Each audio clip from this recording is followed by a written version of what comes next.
Maybe it's a story that our parents told us. Maybe it's a story from a past relationship. Maybe it's a story we saw in a rom-com. Maybe it's a story our friends are telling us every day. But we set up these expectations. Expectations are resentments under construction. Damona, welcome to the Dating Intentionally podcast. I am so excited to have you here. Your book is amazing. How are you feeling today? I'm feeling good, Talia. Coming off of, the Valentine's high and living our best lives, right? Yes, this is the busy season, I feel like, for dating coaches. We actually call it peak dating season. So it starts the first Sunday of the year. Coincidentally, the same day my book came out, or the same week my book came out. Yes. And that's when everybody comes back from holiday time and starts the new year fresh. Like, okay, I don't want to have to explain again to my parents why I didn't bring anybody home for the holidays this year. Oh gosh. I need to start the new year dating intentionally, doing something differently. And it's a mad dash from that point all the way up to Valentine's Day. Yeah, I only started really doing this seriously this past October. So this is my first rodeo in this year of this season. How you like it? Love it. I love it. It's awesome. Okay, I have a hinge prompt for you because I love starting these conversations with hinge prompts. I think they're great, get to know you questions. So the one I picked for you is a life goal of mine. So what is a life goal of yours? A life goal of mine is to have a second home in another country. Like, ooh, in Rome. Can I do that? Yes. What? Obviously. Yes. Oh, I That's love a life Rome goal. so much. Why Rome? This is going to sound kind of kooky, but I've just always felt a pull to Rome. And when I went there, I was like, I've been here before. And Damona, I had the same experience. I had the same. Yes, I love Rome so much. It just feels like home to me, like for some reason. Oh my gosh, same. Yeah. Wait, Yeah. have we known each other in a past life or something? Maybe. Like when I walk around Trastevere, like I'm like, oh my gosh, this is my life. I was literally gonna say we stayed by the train station. It was like, whatever. And then we moved to Trastevere and I was like, this is my home. This is like, I feel like I've been here. Anyways, I'll see you there. Yeah, see you there. I love it so much. And okay, so I did a deep dive into your story through your book, F the Fairy Tale, which I agree, F the Fairy Tale.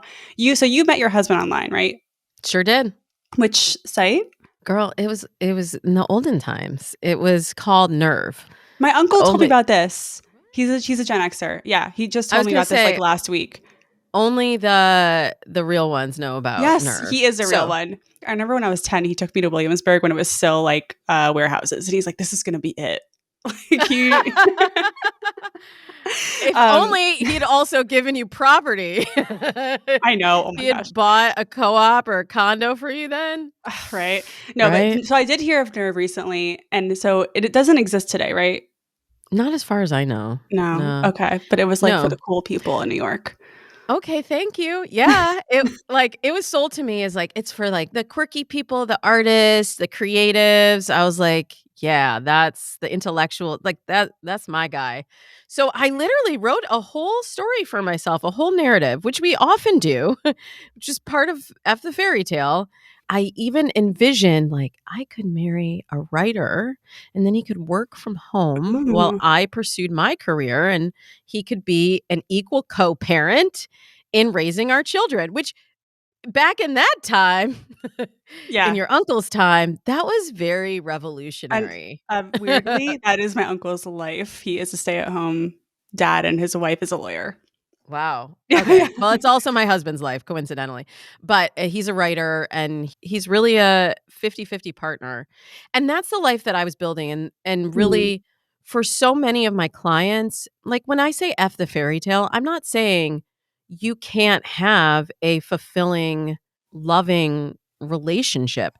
I'm saying forget about what other people have told you that you should have. Society at that time didn't tell me, like, you should go for a stay-at-home dad. Right. Yeah, that was not. Yeah, I can only imagine. That was not. That was not a thing. But I really took the time to figure out what is this life that I'm building and what would fit well with it. And I knew that I was going to be very dedicated to my career and I knew that I wanted to have kids. And I'm like, Okay, so the options are find somebody that doesn't have an ego about being a co-parent, because there still Mhm. are a lot of traditional gender roles that are, whether we realize it or not, that are impacting our choices in dating. So either that or be comfortable with having a nanny to completely raise your kids, which for me, no shade to, That's the how I grew up, trust fund yeah. kids, nanny raised folks. It wasn't what I visualized, you know what I'm Right. saying? So I said I need to strategically change how I'm dating, who I am engaging with, what I even find attractive, so Mhm. that I can build this life and tell the story that I wanna tell. That's my fairy tale. Oh, that's so beautiful. I really appreciate you sharing that, but I can imagine before you got there, you probably struggle with a lot of the things that your clients struggle with, that your listeners struggle with too. And I wanna talk about these 4 myths of dating that you cover in your book. The list myth, the rules myth, the chemistry myth, and the soulmate myth, right? Those are the 4 ones. So which one did you struggle with the most before you realized you wanted to create your own fairy tale? All of them, of Which course. one which one did you struggle with most though? You did say I'm like, "Hmm." Yeah, obviously we all struggle with all of them. I've never been a huge believer in soulmates. That just Mhm. seemed really improbable to me. So not that one. I'm gonna go by process of elimination. I probably actually struggled the most with the rules myth because I felt like if I played the game the way it was supposed to be played, it didn't add up to what I ultimately wanted. And it Mhm. felt very inauthentic to me. And Mhm. even like if you've read the rules or just literally followed any like TikTok dating hack, it's like do this and he'll do that. And it's play the game so you can get the ring. And I was Mhm. like, I don't know, that feels very inauthentic, Yeah. and I just don't like this idea of women chasing a ring Yeah. anyways. Right. No, it's such a small part of life, and life is so much bigger than just that moment. Yeah, I just got engaged. It's like, yeah, yeah, life yeah. goes on. Like, Right, and then it's just yeah. like, okay, what's the next thing? What's the Yep. next chapter of the story? Because that's just the beginning of the next story.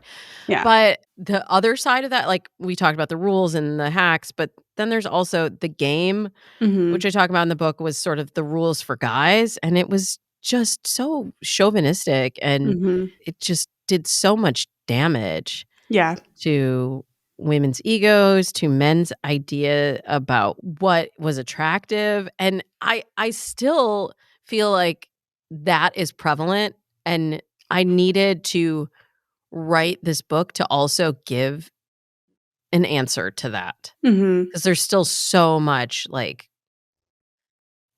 alpha male, Yeah, I know. high quality female Oh, yeah. Don't even get me started. rhetoric. Yep. Well, we're already started here. Yeah. Right, well, I'm glad you said the rules, but that is the one I wanna zoom in on. I found that one really interesting, and I think, like you said, when it comes to dating content online, it's so hard to talk about dating and help guide people to date more authentically without leaning on the rules, because rules are everywhere. We love them. And from what I learned, the rules myth is that we can just, like you said, follow a set of steps or a shortcut that leads us to a relationship with an amazing person.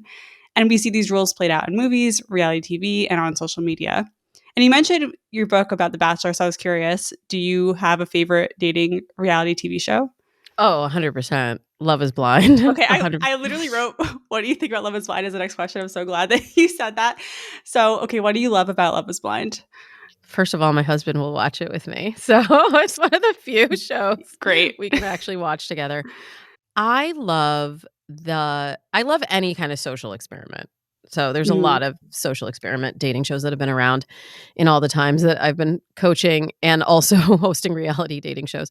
I like seeing how people behave in a sort of controlled environment, like mhm. seeing how certain choices play out when people are under pressure. And so I love that about Love Is Blind Yeah, because it's like taking the whole process of dating and really it's quite similar to online dating today, right? Even though you have a picture, like you don't really know what that person looks like, right. or it's kind of opposite. Like you find out what they sound like later when you actually see what they Right, look like right. too, usually. But it's so fascinating to me to see it all done in such a pressure cooker. Like, when you really consider they've only known these people like 10 days and they're Mhm. getting engaged and then they're going off on a romantic vacation and they're literally just meeting these people. It's wild. It's so So wild. I love all of those things about it. And I love also that I think it gives a lot of people hope. Is that corny to say? No, I think we need to like destigmatize hope in dating. I mean, come on. Yes, Yeah. it's fine to have hope. I mean, I think I love Love is Blind, but when I was watching this current season, I realized like how important your environment is in the real life dating process that we experience, because you're in these pods and you only have each other to interact with. They're bringing in like sushi and like playing cards and all these like little things, but you don't have other people. You don't have the environmental like factors of like how they're going to react to a waiter, like maybe bringing the wrong dish, or how they're going to react to seeing another hot girl like 10 feet away. Because this season there was like some of that when they met. Like you miss all that, and then you're making all these decisions, but you're completely missing out on all these environmental things that we get in real life dating. Yeah, and that's why I also love the progression of it, of, like, Yeah. it's sort of 3 different shows in one. Yeah. There's the pods, and then there's the honeymoon, and then there's, okay, now it's really real life. It's sort of graduated. But I often say this to my clients, that a good date is not just reliant on the conversation, that you have other inputs, you have, as you were Mhm. saying, something to react to, and the environment to bounce off of, and also sometimes an activity to do. So I do love it when they get further in and they have more Yeah. activities, but it's a social experiment. It's very Right. contrived. Like, that is not how it will play out in the real world. So Thankfully. it's just thankfully, it's very fascinating But to it's me. so So fun I to love that watch. one. Yeah, I I'm love glad. that. I also love Couples Therapy on Showtime, which is not a reality dating show. I never seen it. I think I'd like it. It's literally just couples therapy. But Right. Dr. Orna Goralnik, who is like one of my favorite guests I've ever had on Dates and Mates, she was on last season.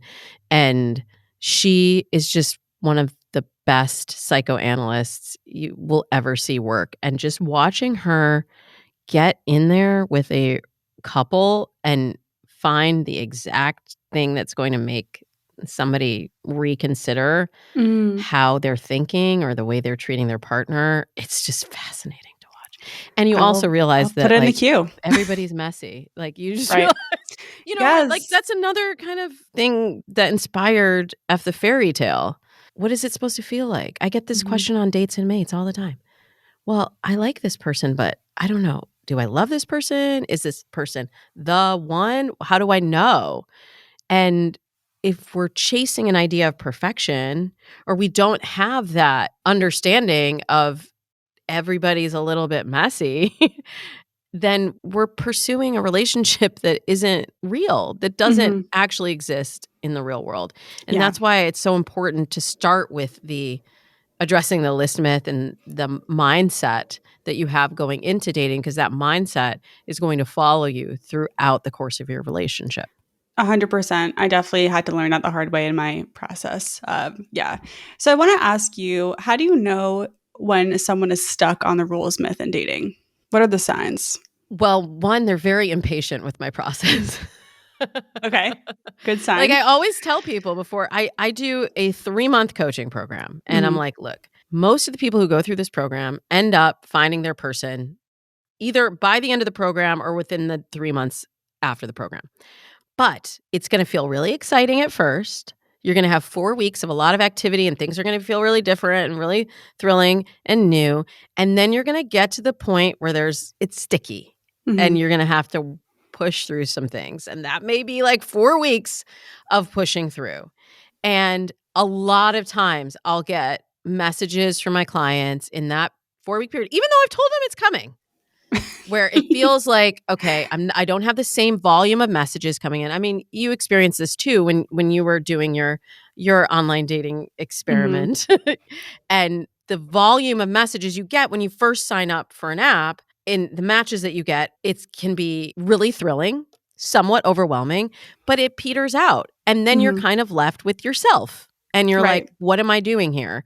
Well, that's when we refine and, we fine tune to figure out it's not just a volume business. It's not about how many people you're talking to. It's about connecting with the right people. And so I always will say, it's going to get sticky here. And inevitably, Mhm. people will message me and say, I don't think this is working. I made a mistake. I think I want to back out. What else am I supposed to do? Should I just jump to another? And then they're like, what's the solution? What's the Right. rule? What's the hack? What's the fix? How do I get out of this feeling? You don't. You Yeah. go through the feeling. Right. Yeah.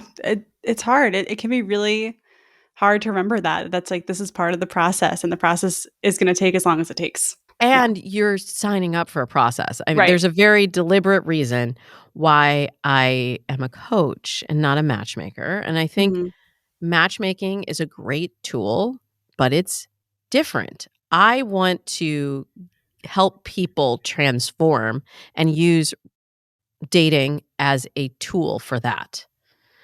And if I just listen to you tell me all the things you want on your list and I hand you a match and you're like, "Oh, great. I ordered off of the great dim sum cart in the sky. You have delivered me my Yeah. my perfect, my perfect dish." I think that robs people of the some of the exploration of Right, there's so much themselves. learning in that part. There's so much learning in the messiness. That's the part that I liked, and I think that's why I had so much fun dating is I love self-discovery, and I realized that dating was such a channel for that, and so I didn't really care if my dates didn't pan out that much. I was like, "I'm learning so much," and it really excited me, and I'm trying to help other daters embrace that as well. Talia, I wish everyone felt that way, Yeah. but it's No, it's hard. it's It's hard. hard. I don't wanna say it's work because then nobody's gonna No, well, call me. yeah. But it does require you to be really present, Yeah. and I know what's on the other side of that, and you Mhm. know what's on the other side of that, but it's hard when you're in the weeds Mhm. to be able to see that. Yeah. And something else I run into, I'm sure you run into this, like when I talk to my listeners, there's so much focus on the timeline of what happens and when. It's like the third date, he said this. And on the fifth date, we went to his house. And on then this date, but then eighth date, why isn't he saying this? And it's like, is all this focus on the timelines like part of the rules myth in your mind? Oh, 100%. Yeah. How can we like, It's yeah, go ahead. Sorry. well, it's just our brains are wired for stories. Right. So we want to get to the end of the story. Maybe it's a story that our parents told us. Maybe it's a story from a past relationship. Maybe it's a story we saw in a rom com. Maybe it's a story our friends are telling us every day. But we set up these expectations. And Anne Lamott Mhm. says, and I quote in my book, expectations are resentments under construction. As soon as we start attaching an expectation, it's like, well, just prepare to be disappointment. Just Yes. just prepare for disappointment because there's just no way that your expectation can be met. And again, it takes you out of the present. And that's 90% of my job is just getting people to be here, just be in the Yeah. present, Right. be on this date right now. Don't be Projecting playing the ahead. future and like, yeah, the whole thing. That's where anxiety comes from. When we're Right. projecting into the future, we're ruminating on the past. Be right here. And that's going to take away a lot of those feelings. Yes. I mean, I remember learning this in therapy, right? My therapist was like, "Your expectations are going to disappoint you." I spent a lot of time in therapy talking about expectations, and even in my relationship now, like I'm engaged and I'm like actively thinking of all these expectations coming up, and I have to challenge them myself and be like, "Wait, where is this coming from? Is this what's going on here?" And it's improved my relationship a lot. I'm gonna make a guess here, Talia, that there's another part of that equation where it's not just having the expectations, it's having the expectations and not articulating them to the person who's supposed to be meeting them. So I would bet that there's some learning in there of communicating to your Yes. partner what your let's put away expectations, but like what your hopes are, what your dream, right? And then somebody can sort of support your hopes and dreams, and it doesn't become an expectation, it more becomes a request or an invitation to join you Right. in that Or pursuit even of a just an career. awareness. Yeah, just putting it out there. So, something I really loved in your book is that so much of our rules are ingrained in us, and we don't really challenge them or think about them, especially being open to dating outside of our race or desired races. So, what are some ways we can discover these rules that we didn't even know we had? Because you talk about this in the book, and I found this so awesome. I love the way you presented this in the chapter. We just went right for it, didn't we? Yeah. Um, yes. Okay, everybody stay with me for a second. So, first I should just give a little background for anyone just listening to the audio of this. I am biracial. I am Black, Christian. My mom is like a Black Christian woman. My dad is a white Jewish man. I grew up in the Midwest where there aren't a lot of either of those, let alone a mix of both of them. My extended family is super diverse. My sister-in-law is Indian American, my stepmother is Mexican American, and on and on and on and on. I feel like I'm sort of uniquely positioned in this conversation because I have seen how my life has been expanded by knowing people of other races, cultures, religions. And it works for me. And I feel like we were talking about learning through dating. I learn through those interactions. It makes me a more compassionate and fully realized person. Now, I don't say for all of my clients, like, you must date outside your race. I've gotten a lot of heat for that. Hmm. And I think people, and also, I just have to say this, first of all. People also think that when I say this, that I'm somehow just excluding people of color from the conversation, which is weird to me because I am not. But like, I had a friend who's another dating coach who brought this conversation back up years after we started this conversation in June of 2020. And he's like, why is it okay for Black women to be like, I have to have Black love, I have to date a Black man? But if a white woman says, I have to date a white man, then that's racist. And I'm like, it's not different. However, there's something that you have to acknowledge in America and in a Hmm. lot of other countries. Power and privilege certain races or religions hold. Right. So now that's a little context. I'm taking a No, I long way around to appreciate it. say, Yes. I think there's a lot of self-discovery if you are open to dating people who are different than you are, and you are willing to examine those questions, as I talk about in the book. Like, I was working with an Indian American woman who was like, okay, I need to date an Indian guy. And I start unpacking, well, why? And we get down to the core of her family relationship was of the utmost importance to her. And they Mm, had certain beliefs and expectations going back to the centuries of fairy tales, of stories that told her that it was important for her to marry within her race, her religion. I just like that exploration of unpacking the what's underneath it, because mhm. sometimes, and I didn't say this in the book, my original writing job was for JDate. I was the Wow, okay. I know. I was a blogger for JDate, and I would get all these Jewish mothers who were like, "Can you help me with my son?" And I'm Oh, like, "If they call me, I will help them, but I'm not doing this for you, because your expectations," there's the E word again, mhm. "your expectations for him are not necessarily his expectations or what will necessarily make him happy." So Right, sometimes we have to grapple with that, like with our societal expectations, with our parental expectations, with our self expectations. And if you're willing to use dating as an experiment, as we've been saying this whole episode, there's a lot of interesting discovery, self discovery, if you're willing to take right. that journey.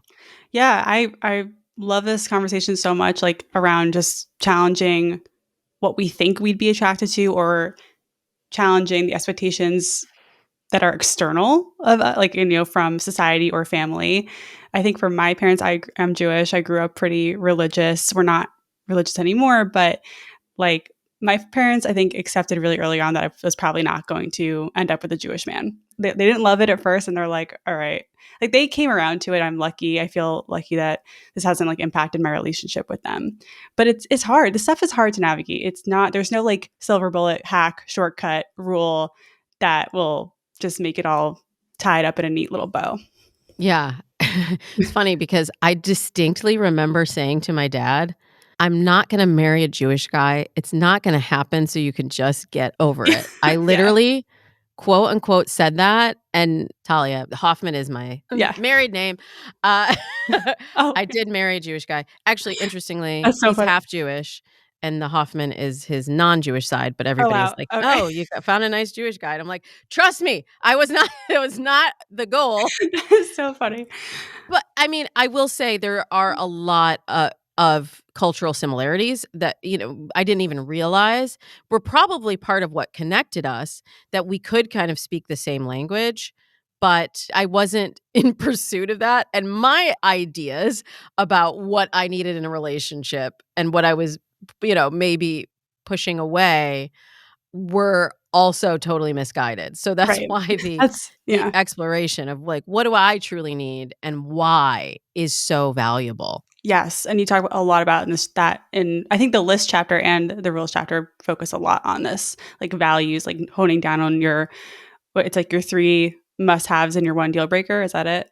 Yeah. Yeah, No, you yeah. read very, very I carefully. take Thank notes. you. I'm like, I'm into it. Also, I'm obsessed with this stuff. Please take it easy. It's so fun.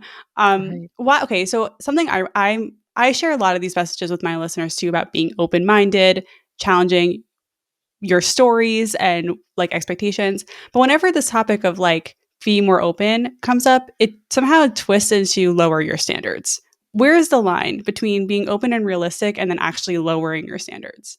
And I'm not talking about that within like, I'm just mean like, you don't have to swipe right on the classically attractive people to you, right? It's like you can be open to all kinds of people. Yeah, I get this question a lot. Is it settling if I don't get everything on my list? And I'm more about, let's refine what is on that list and why it's important to you, because there are things that I had to be more open about that I Mhm. now realize were completely irrelevant. Like, for example, I said, I really like yoga. Like, yoga is a really big part of my life. Still is, 20 years later. I need a guy who does yoga. Like, if a guy doesn't do yoga, it's just not gonna I had the work. same thing It's with not gonna work. snowboarding and skiing. And My there's fiancé does not ski, but he did take a ski lesson with me, and I really love him for that. Yay! Yeah, and it's like the openness. I think it's more about the openness to sharing experiences with you, and also, for me, I drilled down to realize it was about the freedom for me to continue to pursue the things that made me happy. I'd seen a lot of friends that lost themselves in relationships, some of whom I used to go to yoga with. It's like, "Oh, I can't go to yoga now, I have a boyfriend." Like, good for you. But I didn't need him to do yoga. He can't touch his toes, God bless him, and he has no interest. But he was really into football at the time. He's not so much anymore, but he could go watch football for 6 hours on a Sunday. I'd not be bothered with that at all. Go to yoga, have brunch with my friends, and we're living very Right, fulfilling parallel lives. I mean, you can't be living parallel lives with your partner all the time, but I feel like there's too much pressure on our partners to be our exact match on everything. We're trying to date ourselves, and that's not the goal. You're trying to date someone who complements your life and who, as you said, shares your values and your goals. But ultimately, research shows that you really only need to have 2 or 3 common interests with your partner to be compatible. And we put all yeah, this pressure on ourselves to, right. like, check every box, and then we're like, "Oh, I've settled. He can't snowboard. What am I gonna I do?" know. Go skiing by myself and have a great time. And have a great time. That's Because and I like, do.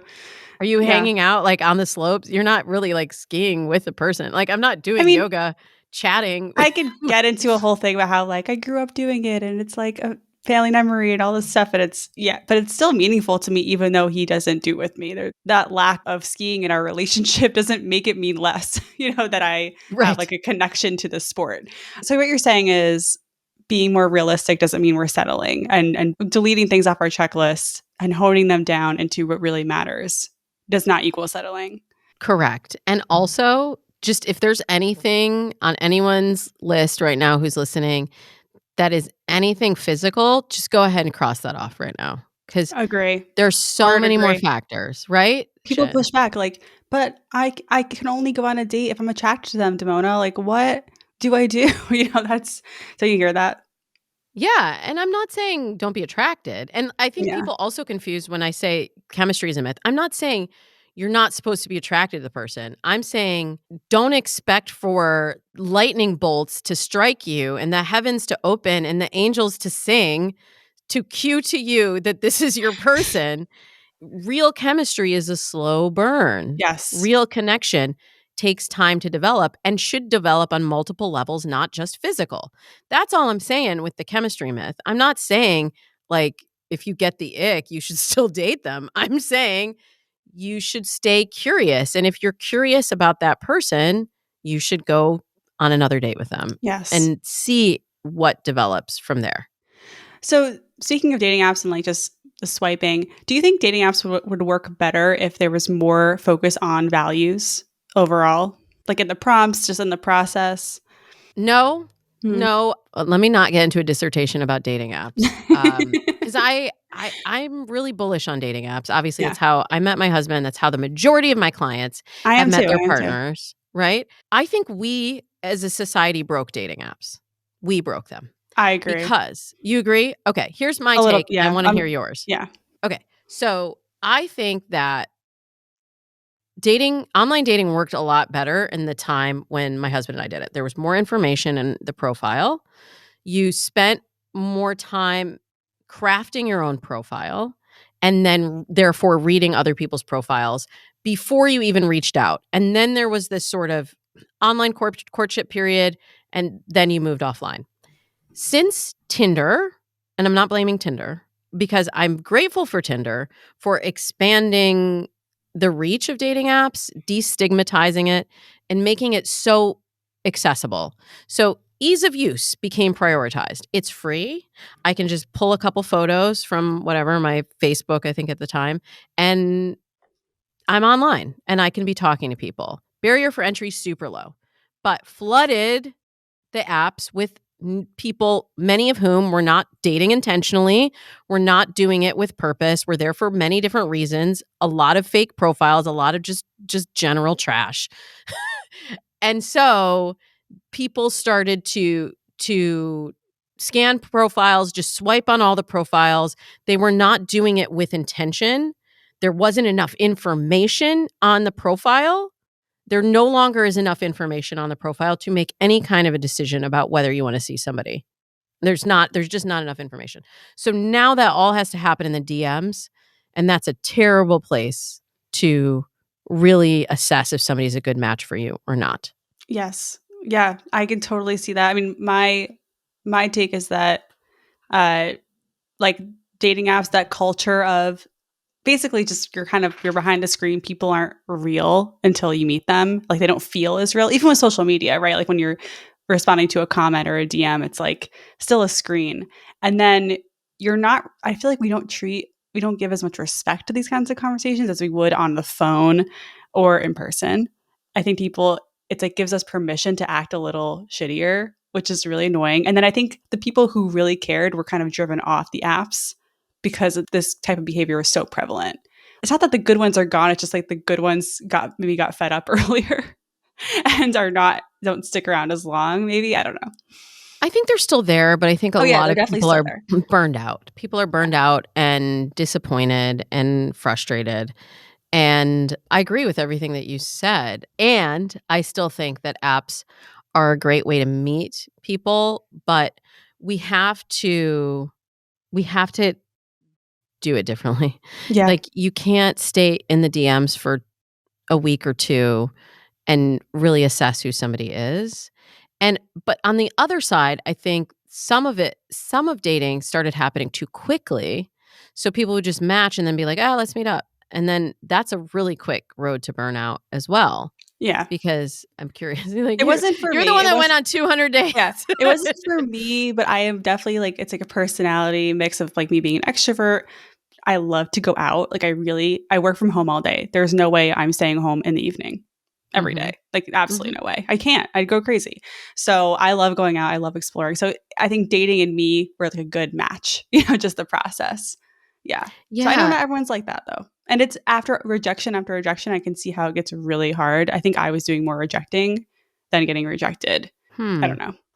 No, I think it's also in how you look at rejection. It's like, and I talk about this in F the Fairy Tale too. Like, if you are looking at everyone who's not your ultimate match, whether you're quote rejected in the DMs or in the initial swipe or on the date or after the first date or after the fifth date, wherever that happens, it's that person was not in alignment. And Right.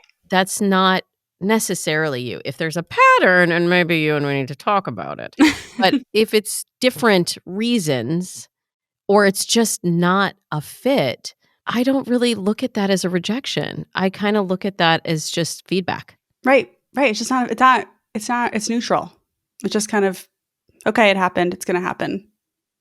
You can move on. Yeah. But I know that that's hard to do, Yeah. especially when it's happening at scale. Like when you are going on 200 dates in a year, Yeah. there's a lot of highs and a lot of lows. So previously, people's minds are blown when I tell them that, like, when I started coaching 17 years ago, most of my clients were probably going on one date a quarter, and that was good. Like, that was good. And then I was like, "Okay, I think I could get you up to one date a month." And it was like, "Great. This is great." And by the way, my success record, it hasn't really changed that Mhm. much. So in 12 dates a year, people were finding the same amount of success that now That's the amazing. expectation is if they're not going on 2 dates a week, it's a failure. It's not working. Dating apps aren't working. It Mhm. because, again, our expectation is like, "Oh, volume, more, more, more, more, more." But then what is the cost of that? Mhm. Because when you are having that, like, "Oh, I'm getting excited about this person." No, it's not gonna work out. "Oh, Mhm. I got ready for this date." "Oh, they canceled on me last minute." When you're feeling that, instead of once a month or twice a month, you're feeling that 2 to 3 times a week, our nervous system can't handle that. We are not wired for that. Yeah, we're not. I think I had a lot of emotional detachment from this process because I wasn't looking for a relationship for most of the time. That's why another reason why I was able to like have that stamina, in the dating process. I think a lot of it is women put a lot of pressure on themselves too in terms of the timeline of like, oh, I want to have kids, I want to, have the whole thing. So it's like, you feel that time ticking away. So I can imagine if I was dating later in my 30s, I may have gone about it a little differently or felt differently because I entered at 29, the dating pool. So it was a little different. Yeah, Yeah. it is different, and that's a very real pressure, Yeah. the biological pressure. I'm a Yeah. huge fan of freezing of eggs if you Yes. can afford it or your company can supplement. Like, a lot of companies, people don't even realize, a lot of companies have, reproductive services that they will pay for. Yeah. Get that money, y'all. Look at those policies. Exactly. I know we're just about out of time, and I had like so many more questions for you. So maybe you'll have to come back for round two. But one thing I want to ask you just to wrap up is what do you want to see more of in today's dating culture? I wanna see more empathy. I know you're Yes. not surprised by that answer, having I read love F the the answer Fairy so Tale, much. Yes. but I really would. I hear both sides, right? On Dates and Mates, people will say, "I hate being ghosted."